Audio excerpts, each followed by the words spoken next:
It was a sunny day at the beaches of Ocean Shores, so my family thought it was a good idea to bring our kayaks.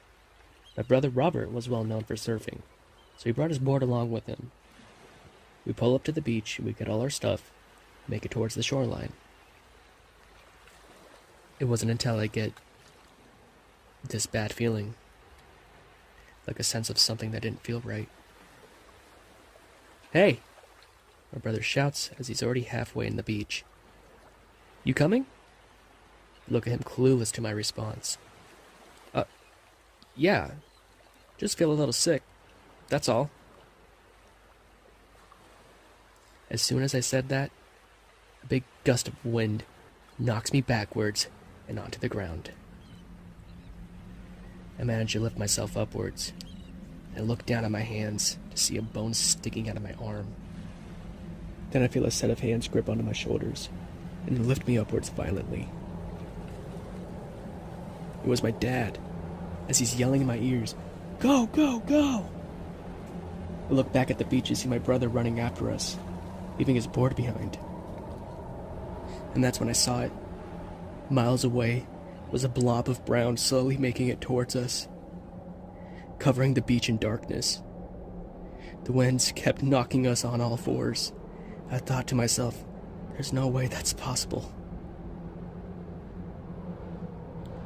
Then out of nowhere, it just hits us.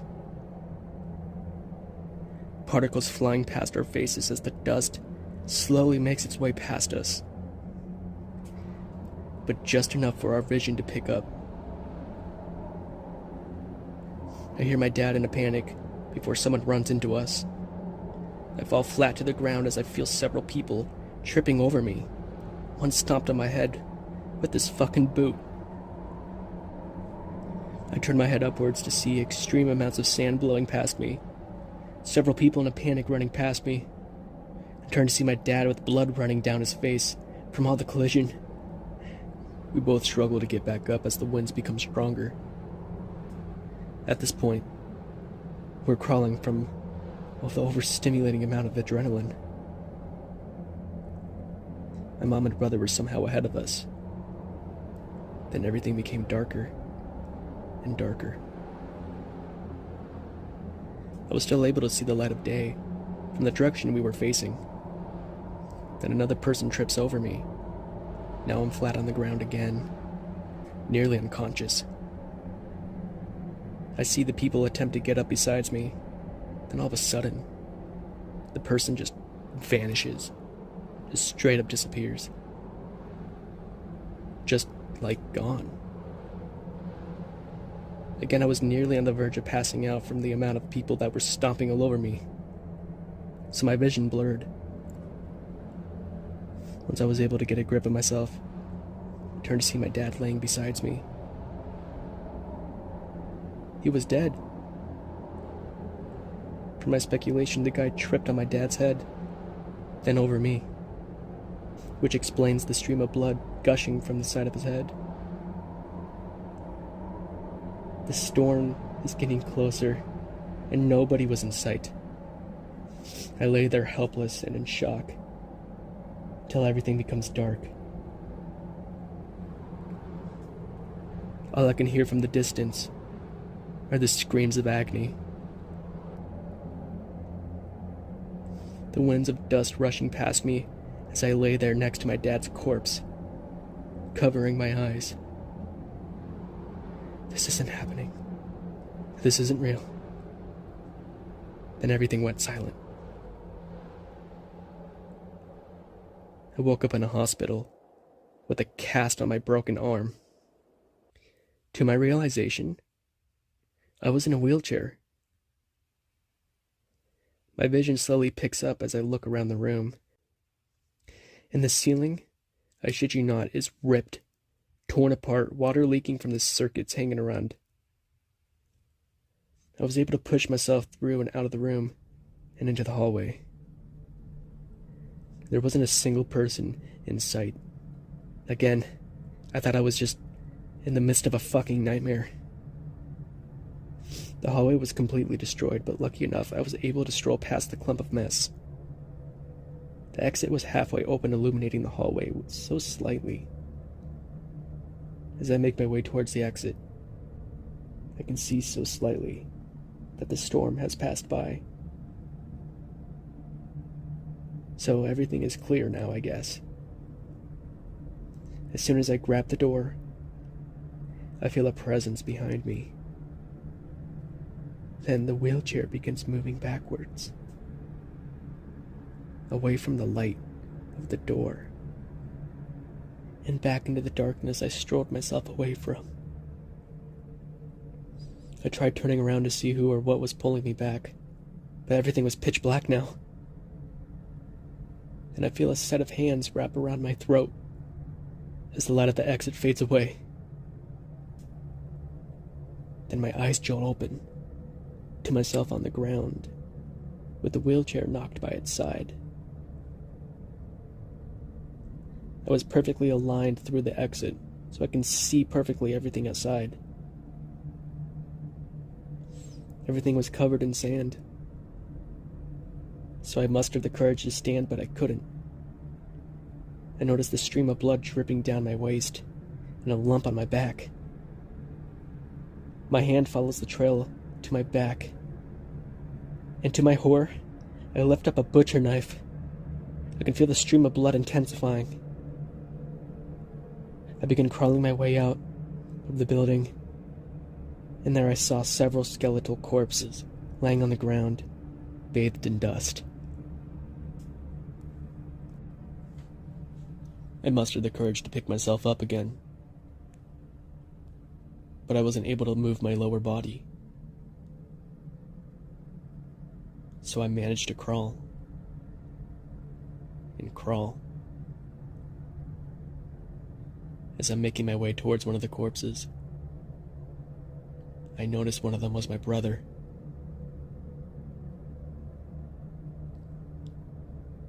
I just lay there,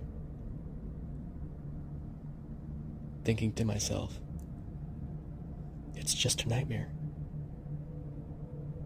Everything's just a dream. Here I am, stuck here, helpless, as everything becomes dark.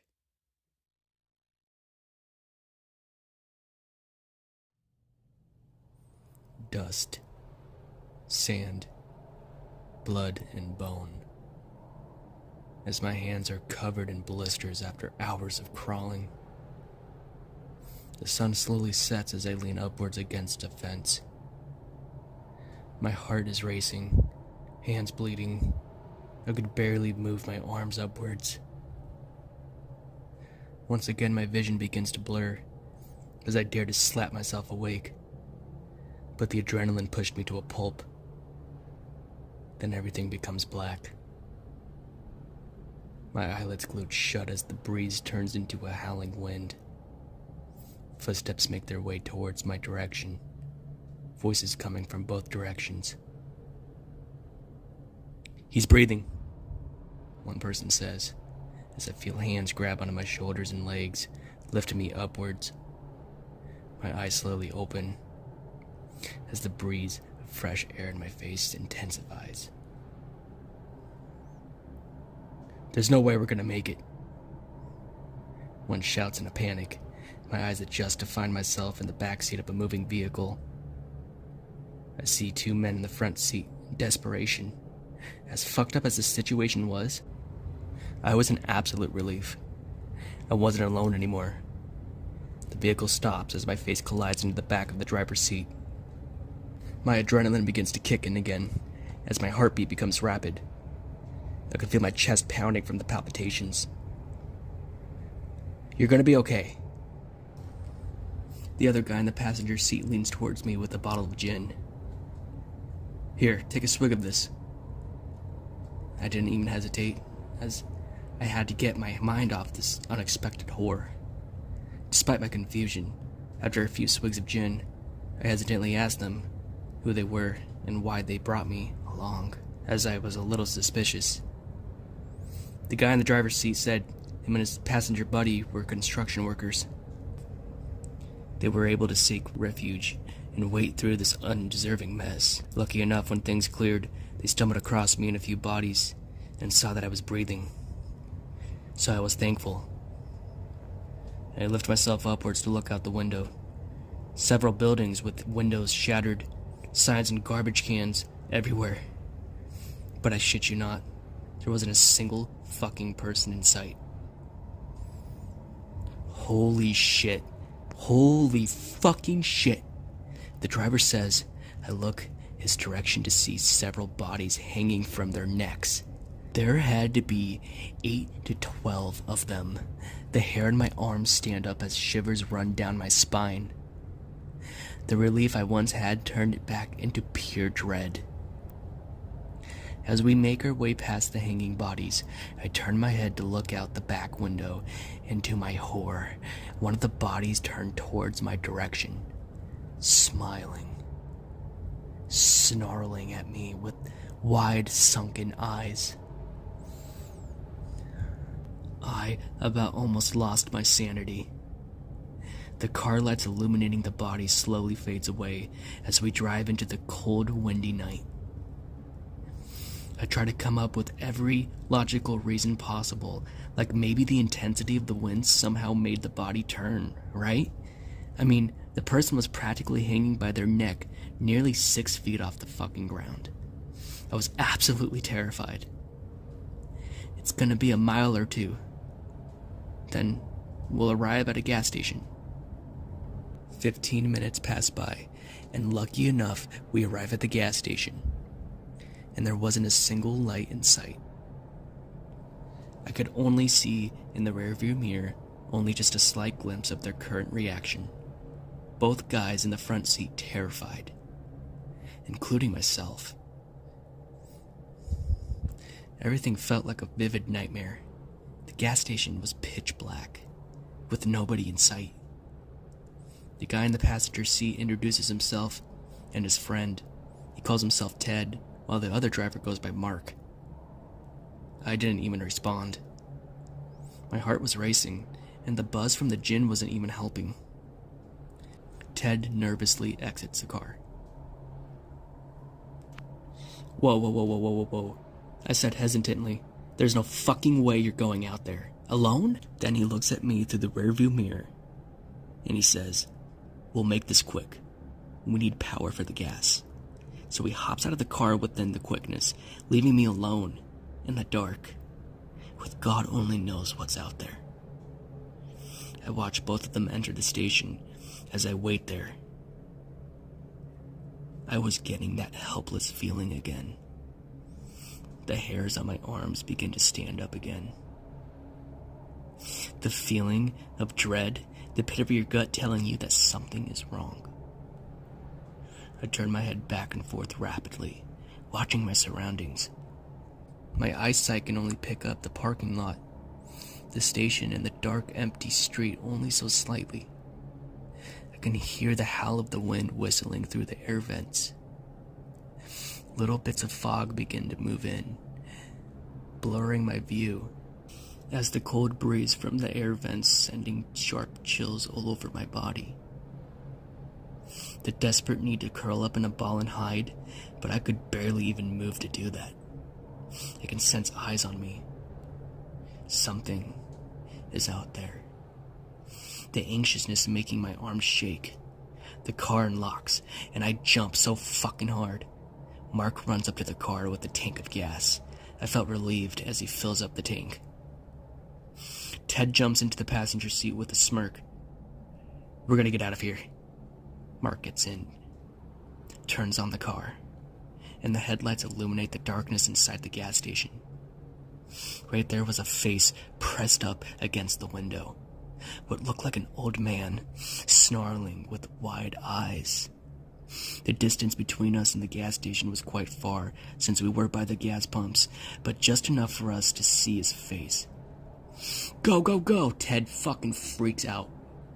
Mark floors it the fuck out of there. I shit you not, my heart escalated with the high speed of the car. I was on the verge of passing out. The image of his face bolted in my mind. I don't think a face like that has scared me this much ever. I take another swig of gin as Mark sparks a cigarette.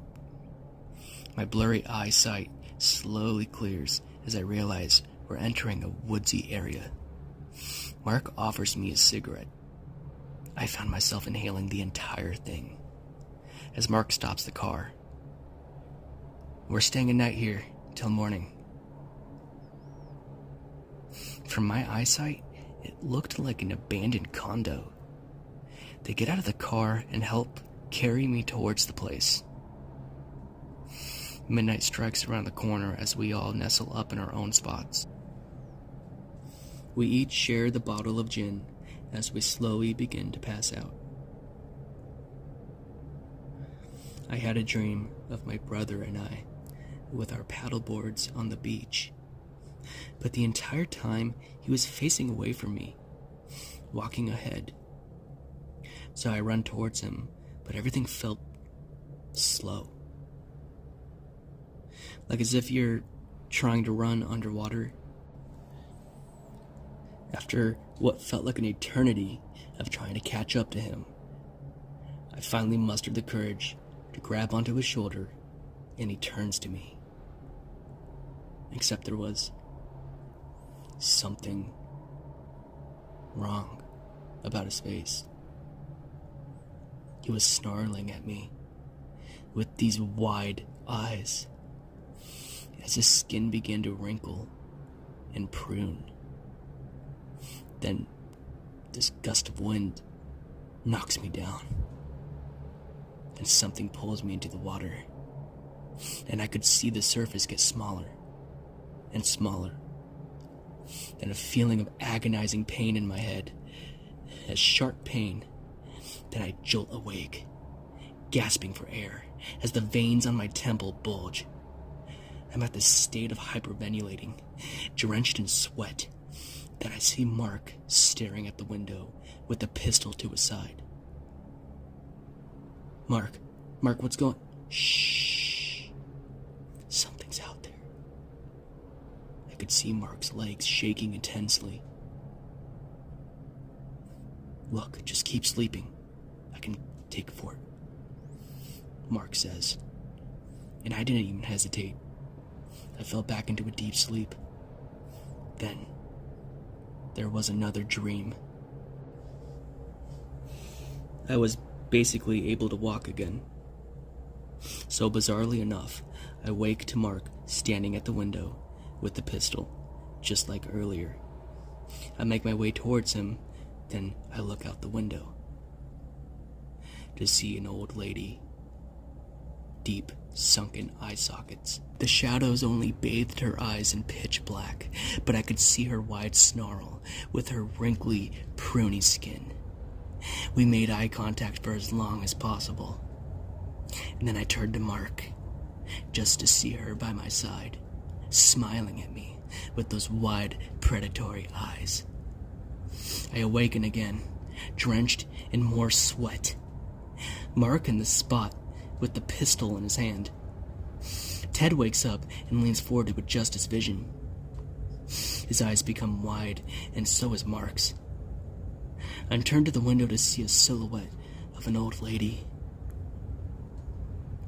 I put my hands over to my mouth to avoid my blood-curdling screams. I swear, I could sense that snarl. The silhouette moves to the left. Then all we can hear are the sounds of footsteps from the walls to the rooftop, then creaks on the floor above us. Mark rushes for the door to lock it.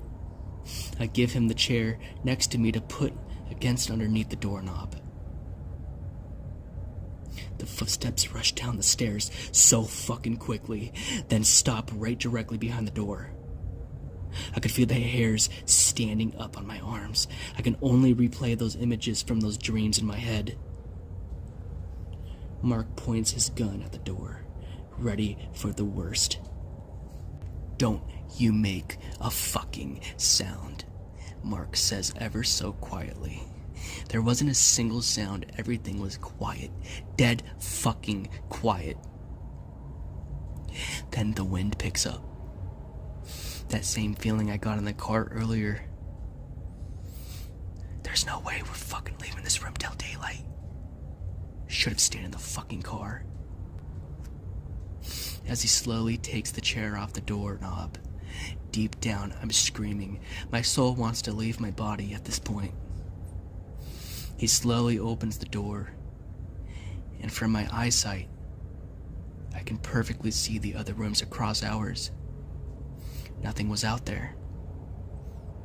Just as soon as he closes the door, I can see a silhouette running past the doorway in one of those rooms, due to the moonlight shining in that direction, and I swear, the silhouette bolted out of the fucking room towards our direction, but the door closed before anything. But there wasn't a single sound. Something is in this house, waiting for us to open that door. After hours of waiting, I was beginning to feel a little better. Mark thought maybe exiting through the window would solve our problem, but we would have to break it to make that happen, which would automatically attract attention that we don't fucking need. Aside of all that, we would have to jump. Again, I'm practically paralyzed from the waist down. I have no hope. Mark unlocks the door with the pistol to his side. Ted lifts me up by my shoulders, and we make our way out of the room, and we're in the hallway now. And there wasn't a silhouette in sight. They both helped me down the staircase. As I kept looking behind our direction, even if the place was empty, I still felt a presence, watching us. The moonlight was the only thing keeping our view clear. We make our way out of the front door, and we rush towards the car. Ted goes, "Well, shit." Mark gives him a deadpan stare as Ted groans about his missing flashlight. "Oh, who gives a shit about the fucking flashlight? Get in the fucking car!" Mark snaps, but lucky enough, I was able to take the front seat with Mark while Ted sits in the back. It wasn't until I see the front door of the condo rapidly swing open, and all we can see is a void of pitch black behind that door. Then all of a sudden, the car begins to shake. We all look up at the roof terrified. Something has made its way on top of the car. Then silence. But Mark skids it out of there and begins firing off shots. As the car begins swerving into different lanes, I could barely hear it in my left ear. Then out of nowhere, he stomps on the brakes as we all fly forward. My head hits the front so fucking hard. To my surprise, the airbag puts me into a state. There, on the left of us, was a boat launch. And right at the entrance of the fence was a decomposed corpse on a wheelchair. Mark gets out of the car with caution as Ted remains confused. "Let's move," he says as he desperately drags me towards the entrance due to the exhaustion. He then leans the wheelchair forward to dump the body carelessly on the ground, and then props me on the chair. "You got this," he says out of breath. We enter the boat launch slowly as I stroll behind them. They're what looks like to be a tiny office only a few seconds away. Mark rushes towards the door to find it locked, but he manages to kick it open. Mark flashes his light to see another decomposed corpse in a corner, with a set of keys on the ground. Mark grabs the keys. This could be our saving grace, but it's gonna take some searching if so. We want to get as far away from here as possible. Not even 40 minutes in, and Mark finds us a boat, so we can get the fuck out of Dodge. We get on the boat despite my struggle, as Mark tries every single key possible, making me lose hope as we should have thought twice before getting on. Mark tries the last key, and to our surprise, the boat begins working. With our luck, anything shitty is bound to happen, but lucky enough, we have a full tank of gas. I was relieved as we cruise out of there slowly. "Thank fucking God," Ted says as he sits there, lethargic after the extreme amount of adrenaline getting the best of him. As the boat launch fades from our view, I swear I could see the silhouette of a person standing there. Somebody was following us. The boat was about 2 stories, making me nervous because Mark didn't check the bottom floor. "Hey Ted, what do you think's down there?" I said while shivering with anxiety. "Only one way to find out." He opens the entrance to a staircase leading down into pitch black. He makes his way down without any hesitation to turn on a light and finds a disemboweled corpse. The room was small, but there was a radio. Ted plugs his nose as he was on the verge to vomiting and makes his way to the radio. It appears that the radio is already on. Hey, is there anyone out there? We need help! White noise and static from the radio as Mark shakes his legs impatiently, but nothing. Ted sighs as he storms up the stairs and vomits a pile. Trust me, you don't want to go down there, he says as he wipes his mouth with his sleeve.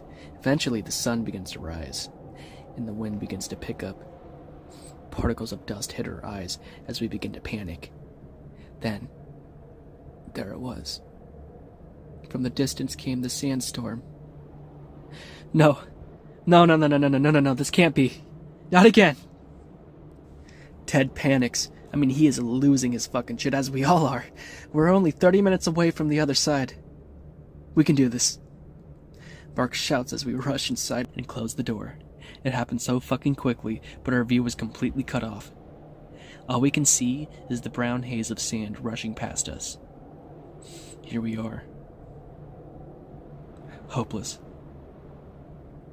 As we push ourselves to face the madness, I can feel the boat shaking, even tilting, as I stare out of the windows to make out any shape or forms in the distance, but nothing.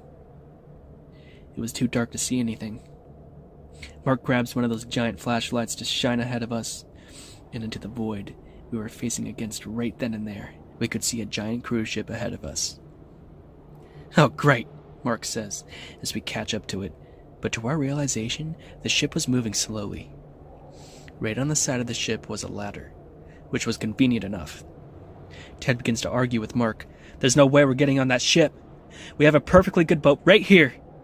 Ted turns to me in shock as I stand there perfectly on my 2 feet. I try to walk towards them, but my left leg gave out, causing me to collapse on the floor, face first. We're getting on that fucking ship. I growled aggressively. What about your wheelchair, man? Ted says. Nobody cares about the fucking wheelchair, Ted. They both help me up as I grip one of the tables for balance. Mark exits the boat, and then he begins climbing the ladder. Ted quickly ties a long rope on my waist, and then onto his. Ted gets on the ladder as I follow him behind, but my legs kept giving out, causing me to fall backwards, but lucky enough the rope caught me off guard as I hold onto the ladder for my dear life. How Ted was managing this situation was quite impressive. He uses all of his strength to lift me upwards, and within seconds we made it onto the top. I look back to see the boat vanish into the storm. I use all of my courage to force myself forward, but Ted was right there to help. The doors were locked, but Mark just straight up punches the glass, unlocks the door, and then we enter a long hallway. Nobody was around, but the winds howl. We make our way down the hallway. Mark tries to get into one of those rooms by kicking the doors in, to find them empty. We enter what appears to be a dining room area. This ship was fucking massive. After what felt like minutes of walking, Mark opens another door to find ourselves at the front of the ship, only to find what looked like the captain on a chair, with pale skin. We only assumed he was dead, or looked like it, anyway. Mark lightly taps his shoulder, and the captain's eyes open wide. He looked lethargic and malnourished. He says something that we couldn't really understand, as his voice was a dying wheeze. Out there, he says while pointing out the window. Then all of a sudden, the windows before us shatter completely, shards of glass flying into our face, then with quickness what looked like long, lengthy hands, grabbing the captain, violently pulling him back, his t-shirt tearing as the hands pull him through the window. Then he was gone. But the sand was blowing our direction, and into the boat before Mark pulls Ted and I out of the room, and slams the door shut. Then, this blood-curdling roar from the distance bludgeons our eardrums. Imagine the sound of a howling hurricane, a propeller, and a multitude of lions roaring. I could not describe the amount of fear rushing through my veins, but I could only see the sand blowing on our feet from underneath the door. My legs began to give out again, but I fought against it. As we rush ourselves down the hall, back to the lounge area, Ted goes, "Fuck this!" before rushing out one of the doors. Mark follows him out the door, only to see Ted standing outside and leaning over the rails, as if he was attempting to jump off. Mark yells for him to come back inside before another blood-curdling roar shreds my eardrums. Then Ted literally flies upwards, as if gravity gave out, like something just sucked Ted into the sky as the void devours him. I could hear his screams as Mark slams the door shut and begins sobbing. I sat next to him and began doing the same. This is it. This is the end. And to whatever is out there is going to do the same thing to us. My intrusive thoughts told me just to walk out the door and expect the worst. Then out of nowhere, the winds just stop. Like everything becomes silent. Mark looks at me with blood-red glossy eyes. He then rushes to the door, and then everything was clear. The sunlight shines into his eyes as he uses his hand to cover his face from the overstimulating amount of light. Then, a big crash. Mark falls to the ground as I roll on the floor in terror. Mark gets up to look out the doorway to see that we've made it to the other side. What looked like an island. "We fucking made it!" Mark shouts, then running in my direction, and he lifts me upwards, and we both struggle to make our way out. We climb down the ladder and walk our way off the shoreline before we both collapse from utter exhaustion. Then, everything becomes dark. I wake up in a hospital. Again. "He's awake," the doctor says before getting a call to help another patient. I look to the left to see Mark next to me in a chair, passed out. I was relieved to see people again. It led me to think maybe this was all one fucked up nightmare. "You think Ted's alive?" Mark says, waking up from his deep sleep. I look to him and say, "No. No way." He looks to the side, avoiding eye contact. "I'm so sorry about your friend. My name is Joshua. I realized I never told you that. Thank you for saving my life." I said in a groggy voice before I could say anything else.